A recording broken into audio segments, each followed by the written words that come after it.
YouTube দেখে শিখেছি, এক ঝাঁকিতেই একদম কুচি হয়ে গেছে। এটা একদম মানে কি বলবো, হাই লেভেলের মিথ্যা কথা।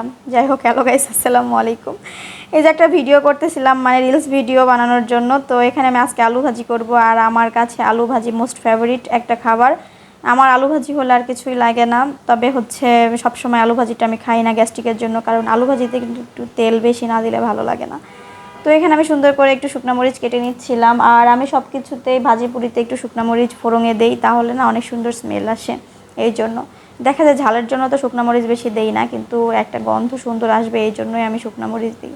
তো এখানে আমি একটু জিরা আর শুকনো মরিচ দিয়ে হচ্ছে ফোড়ন দিব, আর সাথে হচ্ছে আলু ঢেলে দেব একদম সুন্দর করে। আর আলু ভাজি করতেও আমার ভালো লাগে, খেতেও ভালো লাগে। আর আমার কাছে সবচেয়ে ভাজি পুরির মধ্যে সহজ ভাজি হচ্ছে আলু ভাজি, যেটা আমার করতে খুব বেশি ভালো লাগে, খুব ভালো লাগে। আর আলু ভাজিটা কে কে পছন্দ করেন কমেন্টস করবেন। এখানে আলু ভাজির সাথে আমার ছিল ডাল। আজকে আমি হচ্ছে সিম্পল রান্নাবাড়ি করেছি, কারণ হচ্ছে সকালবেলা আমার কাছে মানে ঝোল টোল এগুলো বেশি খেতে ইচ্ছা করে না। আমার একটু ভাজি ভর্তা এগুলাই পছন্দ, এগুলাই খেতে ইচ্ছা করে। আর একা যেহেতু বাসায় থাকি, যেটা মনে চায় সেটাই খাই।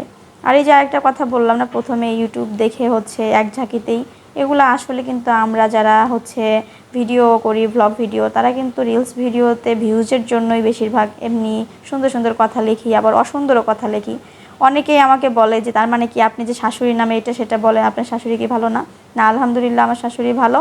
কিন্তু হচ্ছে এগুলো জাস্ট ভিউজের জন্য, যাতে হচ্ছে ক্যাপশন দেখে সবাই ঢোকে, তার জন্য লেখা হয়। আর এই যে এখানে আমি আবারও একটু দেখাচ্ছি যে আমি কিভাবে হচ্ছে এক ঝাঁকিতে কেটে নিলাম সেটা।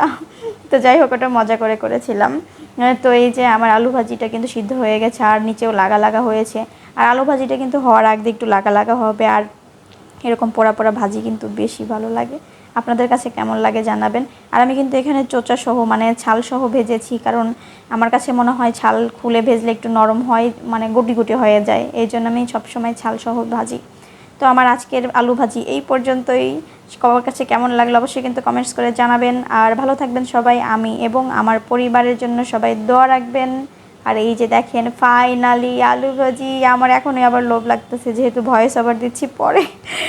তো সবাই ভালো থাকবেন, আল্লাহ হাফেজ, আসসালামু আলাইকুম।